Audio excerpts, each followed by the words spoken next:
Thank you, Madam Secretary. What happened to give me your tired, your poor, your huddled masses yearning to breathe free, the wretched refuse of your teeming shore?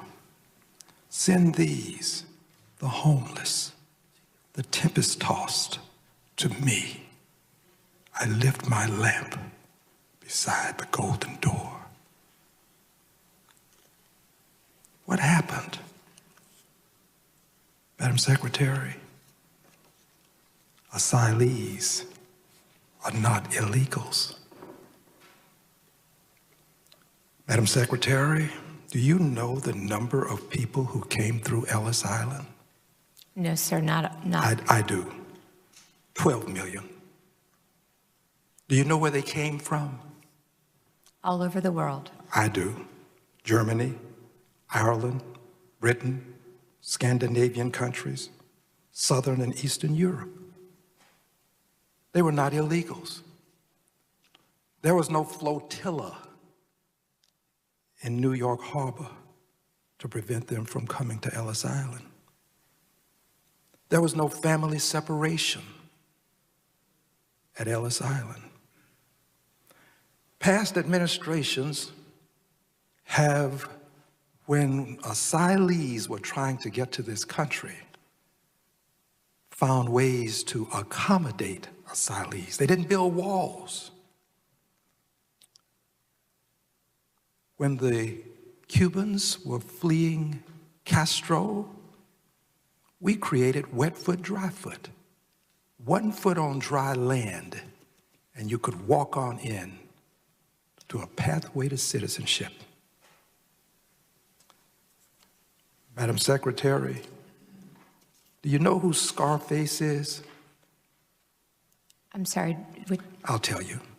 Al Capone, the son of Italian immigrants. Not all of those people who came through Ellis Island were saints. Scarface was a bootlegger, dealt in prostitution, gambling, one of the greatest criminals this country's ever suffered, the son of immigrants. It's unfortunate. I would never want a Scarface in our country. I don't want MS-13 in our country. But I also don't want to see a wall as a solution to a humanitarian crisis. Madam Secretary, these Border Patrol agents are also victims. The children, but the agents are victims too, because they are required to enforce a corrupt policy, a policy that separates babies from their mothers, places them in cages. I was at the border. I saw those babies locked up on top of each other. We would not treat animals. The Humane Society wouldn't allow it, the way those babies were treated. Madam Secretary, they are victims. You have all of these vacancies in part because a good many people don't want to be a part of that kind of circumstance. They're victims too. The children are victims, and the people who are forced to do what they are doing to these babies are victims too. Madam Secretary, here is the problem. We have surpassed our color quota. There are those who believe that we already have too many people of color in this country. And these, one of whom happens to be the President of the United States of America, would institute policies that will prevent people of color from coming to this country.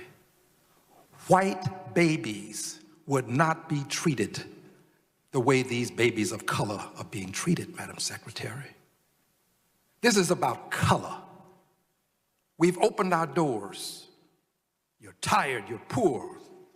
Huddled masses yearning to breathe free. Accept and standing up for consumers, people of color.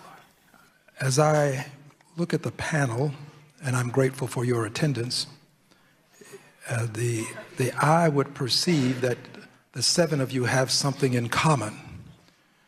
You appear to be white men. I may be mistaken. If one among you happens to be something other than a white male, would you kindly extend a hand into the air? Kindly let the record reflect that there are no hands in the air and that the panel is made up of white men.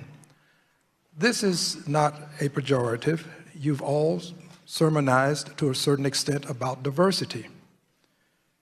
If you believe that your likely successor will be a woman or a person of color, would you kindly extend a hand into the air? Let the record reflect, for fear that you may not hear me, just raise your hand now so that I'll know you're there. Raise your hand, please. All of you. I know it's difficult to go on the record sometimes, but the record has to be made.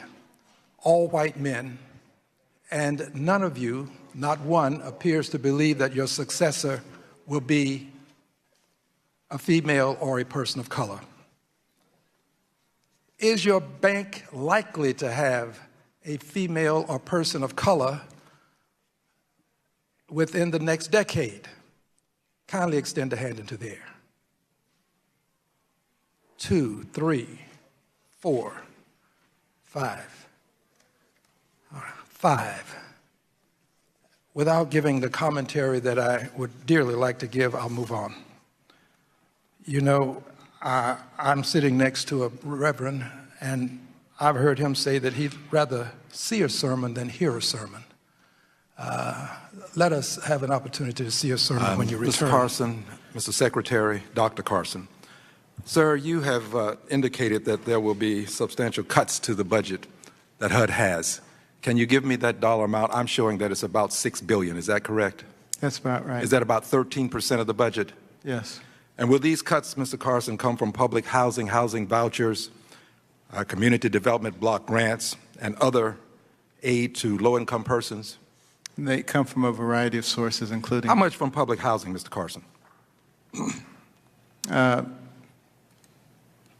Probably in the neighborhood of, if you combine all the programs, $2 to $3 billion. $2 to $3 billion.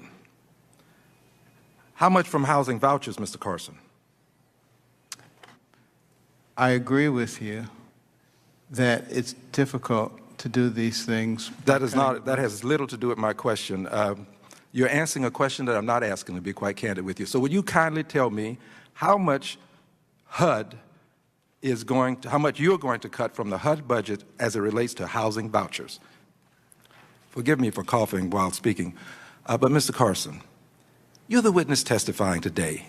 And if you want a moment to ask someone behind you, I would gladly accord you that moment. I don't want to open the book and look at the numbers. I see.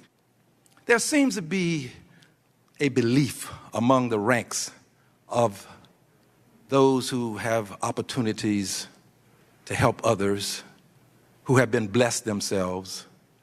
They seem to think that the rich need more, that the poor can do more with less, but the rich will have to have more to do more.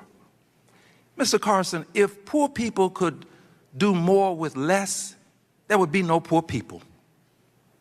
Poor people are not poor because they choose to be. I know about your state of mind comment, but they're not poor because they choose to be poor. Black unemployment, Mr. Carson, is always, with some exceptions, about twice that of white unemployment. There are many reasons for this, but that fact has a lot to do with what people can do with money that they have and what they can't do with the money that they don't have. Thank you. Madam Secretary, what happened to give me your tired, your poor, your huddled masses yearning to breathe free, the wretched refuse of your teeming shore? Send these, the homeless, the tempest-tossed, to me. I lift my lamp beside the golden door. What happened